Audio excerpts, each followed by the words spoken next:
తినడానికి తిండి లేదు కానీ మీసాలకు సంపెంగ నూనె అంట. వెనకటికి చంద్రబాబు లాంటి పెద్ద మనుషులు ఇలానే బతికేవారట.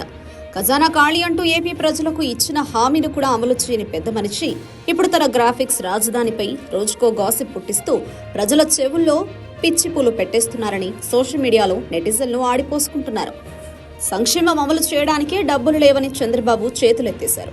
మంత్రులు ఈ సంవత్సరం కాదన్నారు. అంతటి అప్పులో కేంద్రం ప్రపంచ బ్యాంక్ నుంచి 15,000 కోట్ల అప్పును ఇప్పించి కట్టుకోండని దులిపేసుకుంది.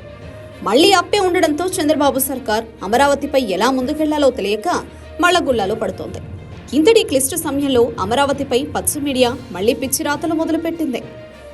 అమరావతికి బౌద్ధమత గురువు దలైలామా 5 లక్షల కోట్ల విరాళం ఇస్తానన్నారని, దాంతో చంద్రబాబు అమరావతిని పూర్తి చేస్తామన్నారని కోతులు కూస్తున్నారు.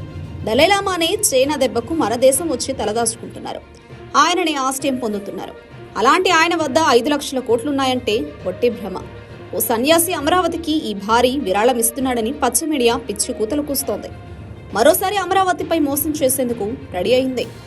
దీంతో పాటు దలైలామా బౌద్ధుల ఆయన అధిపతి, బౌద్ధులకి గురువు, వాళ్ళు అమరావతిని ఒక ప్రపంచంలోనే నెంబర్ 1 చేయాలనేటువంటి ఉద్దేశంతో వాళ్ళు కూడా విరాళాన్ని సేకరించేటువంటి ప్రయత్నం చేస్తున్నారు.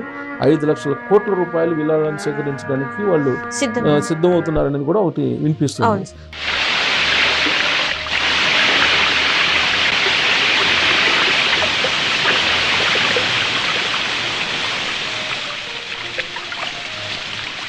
ఐదు లక్షల కోట్ల రూపాయలు విరాళాన్ని సేకరించడానికి వాళ్ళు సిద్ధమవుతున్నారని కూడా ఒకటి వినిపిస్తుంది.